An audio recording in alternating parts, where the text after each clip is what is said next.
Hello everybody, welcome to a very special video. So this video is going to be the best budget microphones for gamers. Now we've got a whole host of microphones that we're going to be recording and using. I'll be notifying you when I'm changing to those microphones, but the main one I'll be using will be the Rode NT.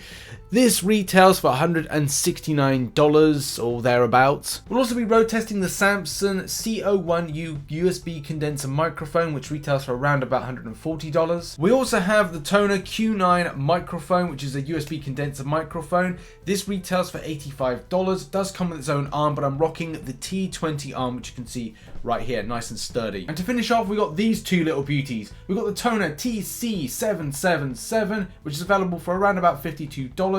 And then finally, we've got the TC30 by TONOR, which is available for around about $50 as well. Also, before going anywhere, just to let you know, this video is indeed sponsored by TONOR. We've been using their products on the channel for the best part of 4 to 5 months now, and have found some great options from the ring light, which allows like extra lighting, which is actually lighting this video right now.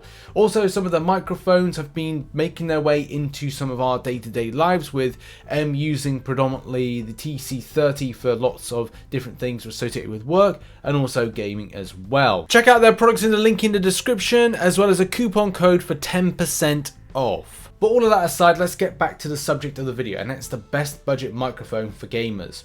When you're gaming, you need a microphone that's going to serve two purposes. Number one, it's either going to be good for comms and communication between allies if you're playing games like Call of Duty, squad type games, where you want to alert of something like an obstacle or something where there's something attacking you, so that you can then, as a leader, as a participant of the squad, alert other people to something going on. The same thing can be said for other games, Battlefield, H1Z1, any game that requires any sort of comms in any sort of shape or fashion. But there are other games as well that require you to interact with the microphone to then have something happen in the game, like Phasmophobia, where you have to interact with a ghost to get evidence in order to complete the game and get the win.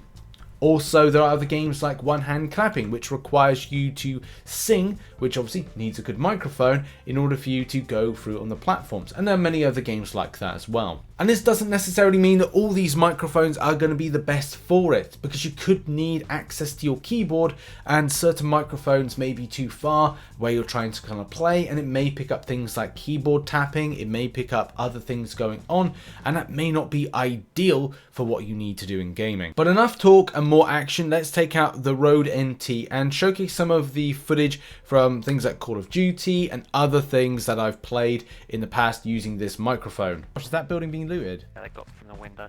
No, I can hear a box. Oh, he's got a sniper. Yeah, there's a box beneath. There's a box underneath me. Whoa, I see him. Yeah. He's right in that doorway. The Rode NT USB microphone I've had for a long time, but I do feel that it's very highly sensitive. Even more so when I kind of like switch between other microphones and it reboots its settings. It's so sensitive that you can hear certain things like, hello there.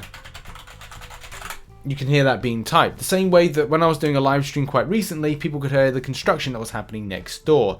And that's really highly sensitive. That's actually like super sensitive. Even when I kind of clap my hands and do this, it's picking up, which is good, but at the same time, it does cause a problem when it comes to making content. If there's any outside noise, it does mean that I have to re-record the segment. It can be quite labor intensive, but still it's a very good microphone. Now, I had a real problem trying to get the Samsung CO1U USB condenser mic to work. And I think the biggest issue would be like time frame. If it's going to take a long time and it's not plug and play like a lot of the other microphones are, then that causes a problem. Even more so because the quality is just not there, and I think that's just down to like an age thing. But they are still selling this, and that's the thing. They're selling Samsung CO1U USB condenser microphones on things like Amazon and various other sites. So it's still in operation, it's still on the market, and you can pick up one, but quite a hefty price. And sometimes the more you pay isn't the best thing on the value, so it's definitely a case this isn't great as it used to be. The microphone that I'm now going to be using is the Q9 microphone by TONOR. It is on the T20 arm, as we said in the start point of this video, and is a really decent USB condenser mic, especially as there's going to be certain instances where I'm going to peak my voice in this Phasmophobia recording, so the game where it relies on your microphone recordings. So yeah, we'll just like roll the footage and see how it works. So we're in a game called Phasmophobia. If you don't know already, this is all about communication with the ghost. So the ghost is called Christopher Smith, and I communicate with him by going like, Christopher Smith, give us a sign, or give me a sign. Because usually I play this with other people, but that's what you're really doing, is communicating with the ghost. Christopher Smith, give me a sign. Where are you? Are you here? As we go through, come on, Christopher, speak to me. Like, one of the other things about the game is that you need a spirit box to communicate with the ghost. So you'd be going like, Christopher Smith, where are you? Are you close? Are you friendly? Oh God, that was the ghost. That was the ghost, and that's why you need a good microphone. That actually gave me the chills. Then I was not happy about that.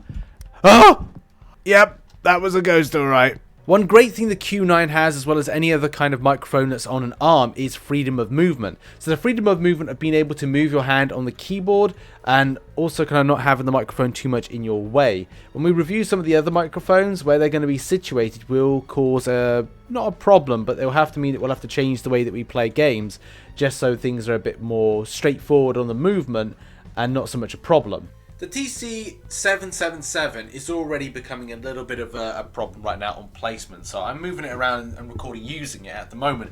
But finding the best place to put it whilst I'm using my keyboard. Now, it's great if you've got a controller, you could just like sit it on top of where your keyboard would predominantly be. But that's not going to be ideal for some of the PC games that I play that I don't have a controller for. So placement of this, so the cable's not going over the top of the keyboard or going around it, is a problem for any desk. Now, I found a solution that sort of works, but I don't know the quality. I don't think the quality is really going to be there from like recording standpoint, especially where, say, the Q9 and the Rode NT kind of excels.